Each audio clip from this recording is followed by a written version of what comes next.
Assalamualaikum warahmatullahi wabarakatuh.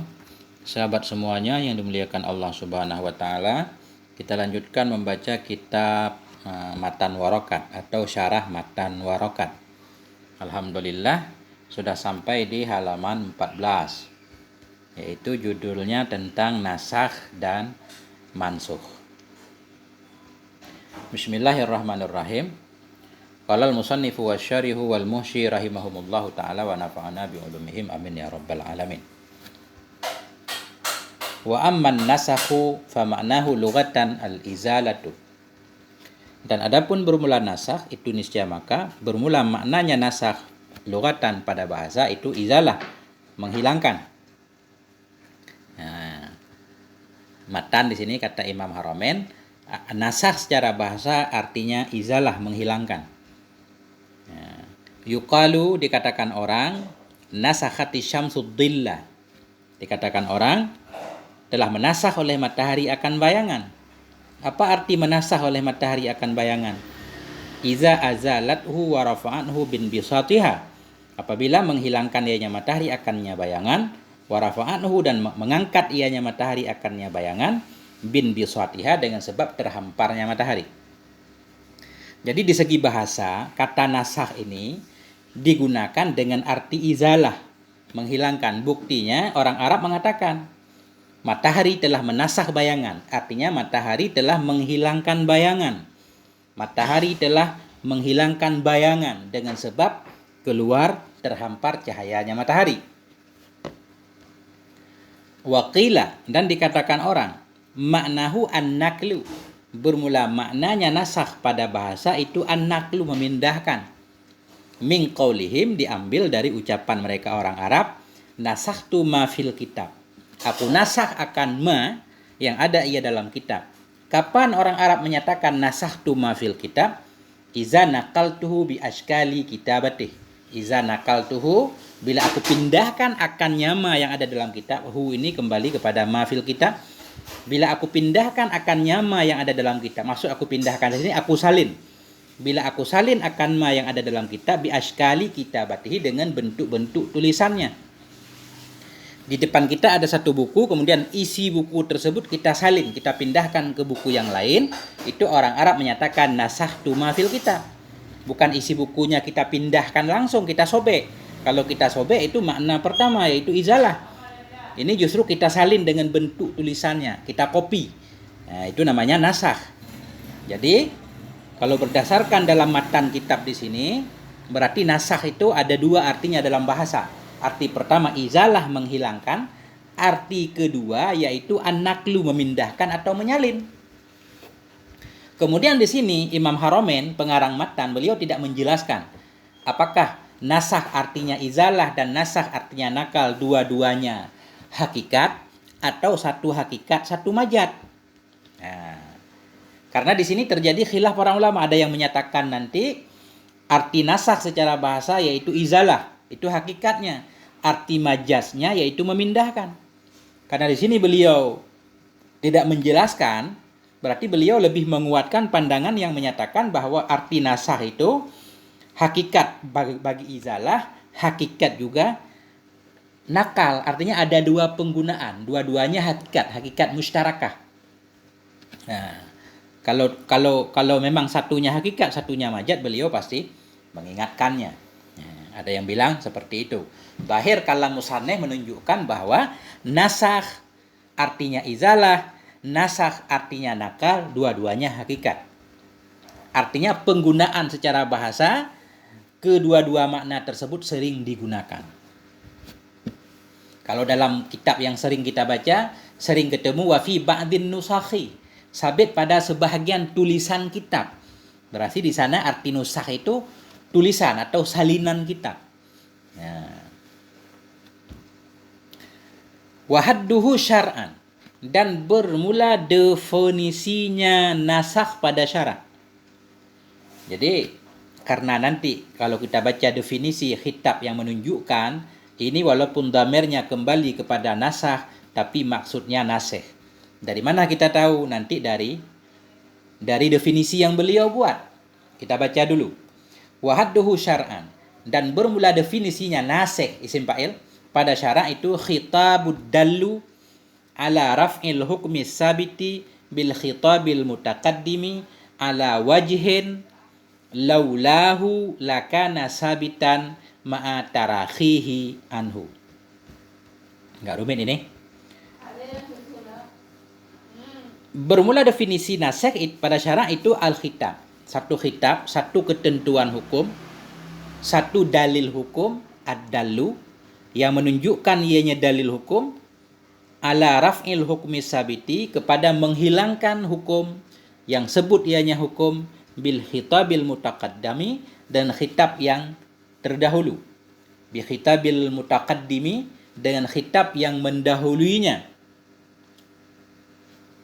Hal keadaan khitab itu sabit di atas jalan laulahu, jikalau tidaklah bermulanya khitab yang menunjukkan kepada hilang hukum, itu yang mewujud lakana, sungguh ada ianya hukum yang sebut dengan khitab terdahulu, itu sabitan, itu yang sebut juga, yang berlaku juga. Ma'a tarakhihi, ma'a muta'ala, atau hal kepada dalam khitab. Hal keadaan khitab yang kedua ini bersama telatnya, tarakhihi, telatnya khitab, anhu, darinya khitab pertama. Jadi pelan-pelan. Jadi sebelum kita jelaskan definisi, gambarannya seperti ini. Jadi nasikh itu, ini nasikh. Jadi hukum yang muncul belakangan. Hukum yang muncul belakangan untuk membatalkan hukum sebelumnya. Hukum belakangan ini namanya nasikh. Hukum yang telah batal duluan, hukum yang telah sebut duluan, kemudian dibatalkan, disebut dengan mansukh. Artinya ada dua dalil di sini. Ya, karena itu masalah nasakh nanti ada pro kontra para ulama. Lebih-lebih ulama kontemporer, sarjana-sarjana Islam menyatakan mereka enggak meyakini adanya nasikh mansukh dalam Quran. Enggak mengakui ada pembatalan hukum. Ya, itu kita enggak membahas khilafnya di sini. Jadi gambarannya dulu bahwa kalau nasakh itu, nasakh masdar misalkan, jadi terjadi pembatalan terhadap hukum yang telah berlaku duluan. Ada satu hukum sekarang berlaku. Kemudian belakangan nanti muncul hukum baru. Hukum baru membatalkan hukum pertama. Pembatalan hukum ini disebut nasakh nanti. Adapun dalil yang membatalkan hukum disebut nasikh. Hukum yang terbatalkan sebelumnya disebut mansukh. Ini kita lihat. Bermula definisinya nasikh pada syara itu satu khitab, satu ketentuan hukum, satu firman Allah, satu dalil. Ad-dallu, dalil yang menunjukkan ia ala raf'il hukmi sabiti, kepada diangkatnya atau batalnya hukum yang sebut ianya hukum bil khitabil mutaqaddam, dengan khitab yang terdahulu. Di sini dulu. Jadi ada dalil hukum sebelumnya. Ada hukum yang telah sebut, yang telah berlaku sebelumnya berdasarkan firman Allah. Kemudian muncul lagi khitab kedua. Ada dalil baru lagi yang menunjukkan kepada batal hukum sebelumnya. Di mana khitab yang kedua ini atau dalil yang menunjukkan tentang batal hukum sebelumnya itu dalam kondisi laulahu. Jikalau tidaklah bermula dianya khitab yang kedua ini yang menunjukkan tentang batal hukum pertama. Jikalau khitab yang kedua ini tidak muncul, lakana, sungguh ada ianya hukum yang sebut. Tambah dalam kana kepada hukum. Jikalau tidaklah khitab kedua ini muncul, sungguh adalah hukum yang pertama tadi sabitan, itu tetap sebut, tetap berlaku. Hal kepada dalam khitab. Di mana khitab kedua yang membatalkan hukum pertama, ma'a tarakhihi, dia telat datangnya. Telat datangnya anhu, dibanding dari hukum yang sebut duluan. Ya, jadi ada beberapa poin di sini.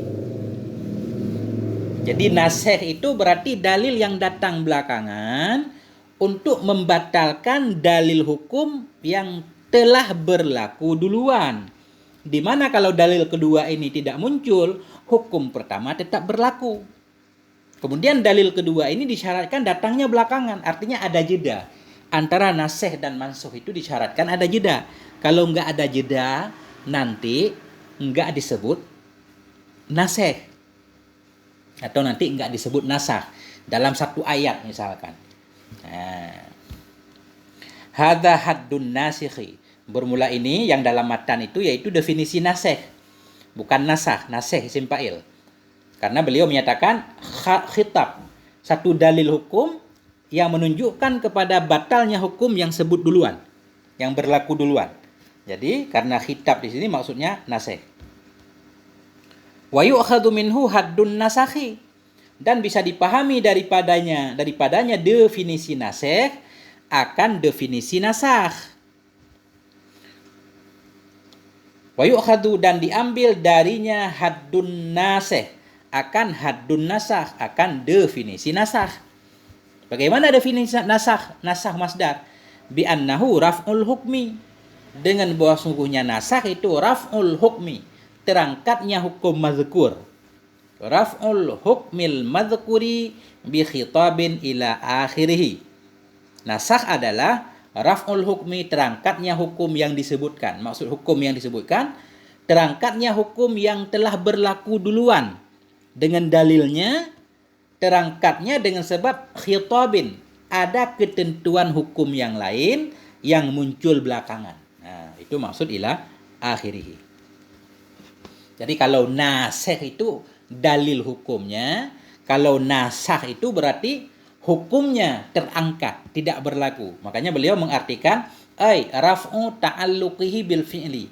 Artinya terangkat ta'alluqnya hukum, terangkat terhubungnya hukum dengan perbuatan si mukallaf.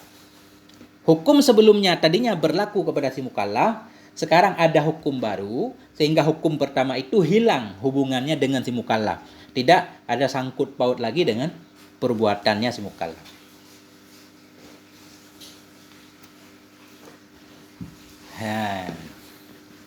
Karena di sini ini beliau sedang menjelaskan definisi. Jadi ada mane, nanti ada jame, ada fasal dan seterusnya. Fa kharaja biqaulihi as-sabiti bil khitabi raf'ul hukmi as-sabiti bil bara'atil asliyah.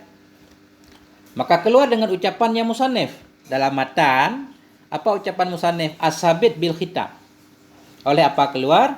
Oleh raf'ul hukmi, oleh menghilangkan hukum yang sebut ianya hukum bil bara'atil asliyah, dengan bara'ah asliyah. Apa arti bara'ah asliyah? Ai adamit taklifi bi syai', dengan ketiadaan taklif dengan sesuatu. Kita lihat lagi ke matan. Keluar dengan ucapannya musannif as-sabit bil khitab. Tadi di sini nasikh yaitu satu ketentuan hukum yang menunjukkan kepada batal hukum yang telah sebut duluan dengan dalil juga. Pembatalan hukum yang telah sebut hukumnya dengan berdasarkan dalil. Keluar dengan ucapan bil khitab, hukum as-sabit bil khitab, oleh mengangkatnya satu hukum di mana hukum sebelumnya itu berlaku bukan dengan khitab tapi dengan bara'ah asliyah. Arti bara'ah asliyah, tidak ada taklif sama sekali. Maksudnya begini. Pada dasarnya mukallaf itu tidak berkewajiban melaksanakan sholat, tidak kewajiban puasa, karena taklif itu pemberatan. Pada dasarnya kita tidak diberatkan oleh Allah. Tidak ada kewajiban sholat, puasa, zakat, segala macam, nggak ada kewajibannya. Jadi itu arti bara'ah asliyah. Pada dasarnya kita terlepas. Arti terlepas, tidak ada beban hukum, tidak diperintahkan dengan sesuatu apapun. Kemudian muncullah dalil. Allah menurunkan firman-Nya untuk mewajibkan kita, mewajibkan sholat, puasa, zakat, dan segala macam. Jadi begitu ada dalil yang mewajibkan kita, dari tadinya tidak ada taklif, sekarang menjadi taklif, berarti hukum tidak ada ini sudah hilang. Dihilangkan oleh hukum taklif yang muncul belakangan. Nah, ini tidak disebut nasakh. Kenapa?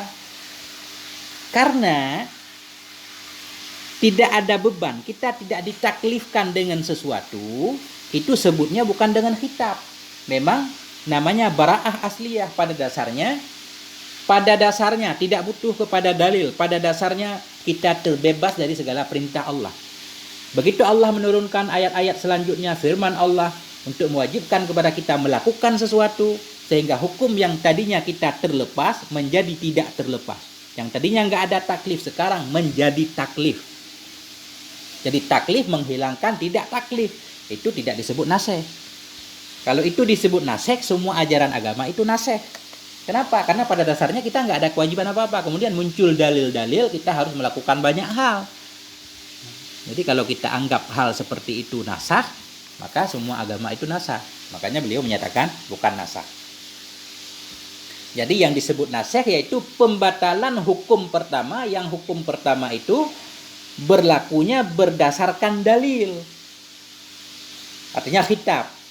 Kalau hukum yang pertama tadi tidak berdasarkan dalil, seperti pada dasarnya kita semua manusia terlepas dari tanggung jawab, kemudian muncul dalil untuk menghilangkan bara'ah asliyah sehingga kita sekarang jadi taklif, itu bukan nasikh mansukh.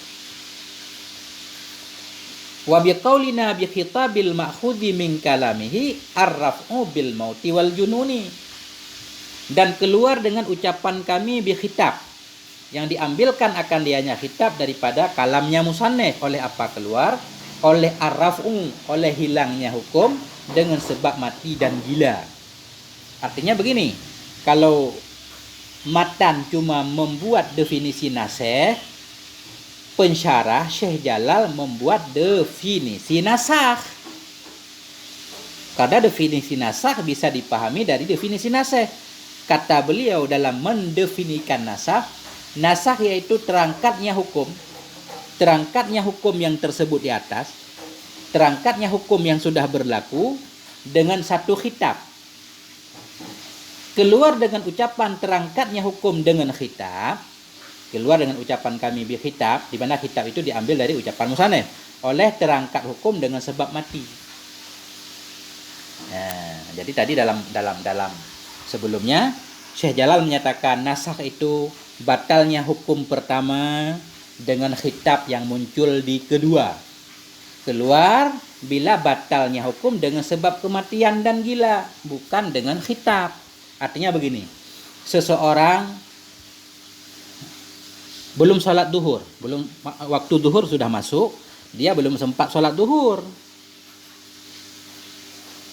kemudian meninggal. Sementara waktu duhur masih panjang, dia meninggal. Adapun dia gila, dengan sebab dia meninggal, dengan sebab dia gila, dia tidak berkewajiban untuk melaksanakan sholat duhur pada hari tersebut, karena dia udah meninggal, karena dia udah gila. Orang gila tentu nggak ada taklif. Apakah kematian dia, kegilaan dia itu menasakh kewajiban sholat? Tidak.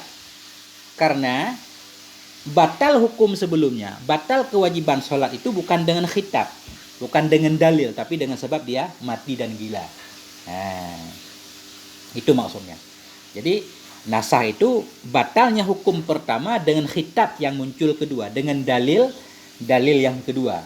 Sedangkan kematian bukan dalil. Makanya gugurnya kewajiban sholat dengan sebab seseorang meninggal dalam waktu sholat ataupun gila, itu bukan menasakh hukum tentang sholat. Wa biqaulihi ala wajhin ma law kana al-khitabul awwalu maghiyan bighayatin aw mu'allalan bimakna wa surriha bil khitabis sani bimuqtaza zalik fa innahu la yusamma nasikhan lil awwali. Wa biqaulihi, dan keluar dengan ucapannya musannif ala wajhin, dalam definisi nasikh tadi, ala wajhin. Oleh apa keluar? Oleh ma law kanal khitab, oleh ma jikalau adalah khitab yang pertama itu maghiyan, itu dirayahkan dengan satu gayah, atau itu mu'allalan, itu yang diilatkan, bimaknan dengan satu makna, wasurriha, dan dijelaskan akan dianya khitab yang pertama bil khitabisani, dengan khitab yang kedua, dengan apa dijelaskan? Bimuqtada dzalik, dengan kehendak, dengan maksud demikian khitab pertama. Fa innahu, maka bahwa sungguhnya khitab yang kedua tadi itu tidak disebutkan akan dianya khitab kedua nasikhan, akan yang menasikh, akan yang menghapus bagi khitab pertama. Tadi dalam matan begini, satu khitab, satu dalil, satu ketentuan hukum yang menunjukkan kepada hilangnya, batalnya hukum pertama, ala wajhin. hal keadaan khitab yang menunjukkan kepada batal hukum pertama, yaitu di atas satu jalan kondisi jikalau dia tidak ada, sungguh sebutlah hukum yang pertama. Jadi keluar dengan ucapan musannif ala wajhin oleh ma. Jikalau adalah khitab yang pertama. Nah, khitab yang pertama dirayahkan. Jadi khitab yang pertama itu ada kaitnya. Hukum yang pertama ada kaitnya. Ada masa berlakunya. Atau ada ilatnya. Selama ilatnya ada berarti hukum berlaku. Kalau nggak ada ilat nggak berlaku. Kemudian khitab pertama atau dalil hukum pertama itu dijelaskan dengan dalil kedua, dijelaskan maksudnya. Jadi dalil kedua ini tidaklah disebut nasikh bagi yang pertama. Kenapa? Karena kalaupun nggak ada dalil kedua ini, dalil pertama tetap berlaku. Dan ada gayahnya. Kita lihat di contoh dulu biar kita paham. Misaluhu, bermula contohnya, itu qauluhu ta'ala, firmannya Allah Ta'ala. Allah berfirman, iza nudiya lis-shalah. Bila diazankan untuk salat dalam hari Jumat, fas'au ila dzikrillah, maka bersegeralah kamu kepada mengingat Allah. Khutbah atau salat. Wa darul bai', dan tinggalkan olehmu akan jual beli. Bila adzan, ketika khatib naik mimbar, terjadi adzan pada hari kiamat, segera pergi salat, tinggalkan jual beli. Jadi jual beli ini haram. Jual beli haram.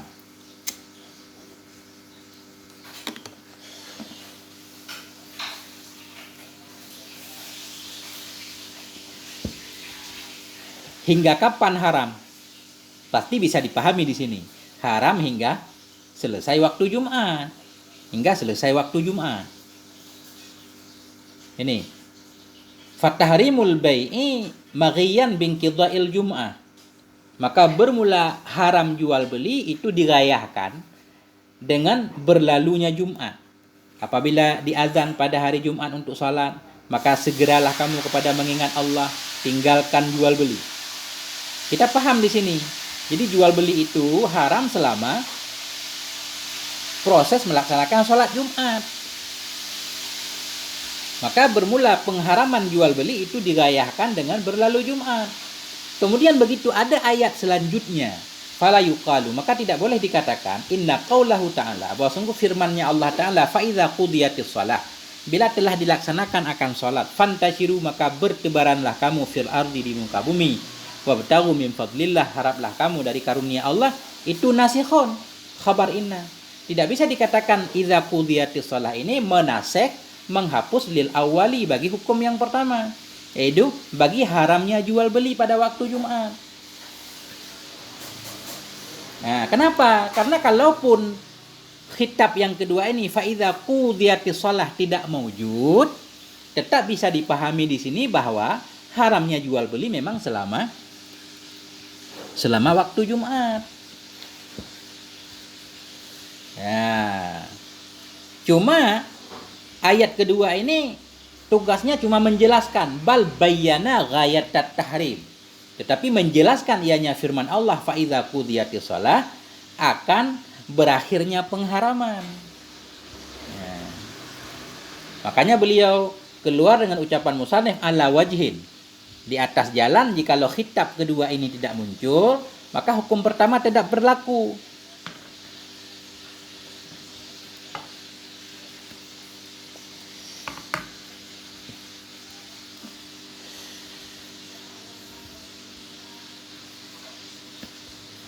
Benar nggak begitu?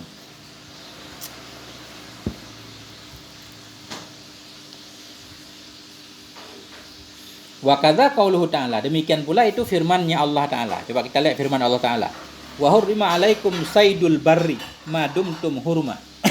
Diharamkan kepadamu akan buruan darat selama adalah kamu itu yang berihram. Jadi ini paham? Kita paham, diharamkan buruan darat selama berihram. Nah, ini bisa disebut ghayah lah atau syarat. Nah, atau ilat. Diharamkan kepadamu buruan darat selama kamu ihram. Berarti kalau kamu tidak ihram, tidak lagi haram berburu. Kemudian ada ayat selanjutnya. La yuqalu nasakhahu qaulu ta'ala. Tidak boleh dikatakan telah menasakh akannya firman Allah yang ini oleh firman-Nya Allah Ta'ala, wa idza halaltum fastadu. Bila engkau sudah tahallul, maka berburulah kamu. Tidak boleh dikatakan wa idza halaltum fastadu menasakh ayat wa hurrima alaikum saydul barri. Kenapa? Li'anna tahrima lil ihram wa qad zala. Karena pengharaman itu karena ihram. Pengharaman berburu karena ihram.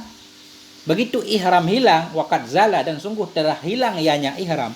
Ketika seseorang tidak berstatus sebagai orang yang berihram, maka keharaman berburu pun hilang dengan sendirinya. Jadi khitab kedua ini tidak berarti nasah terhadap hukum pertama. Nah, karena tanpa khitab kedua pun hukum pertama ini bisa dipahami. Karena ada kaitnya madumtum huruma.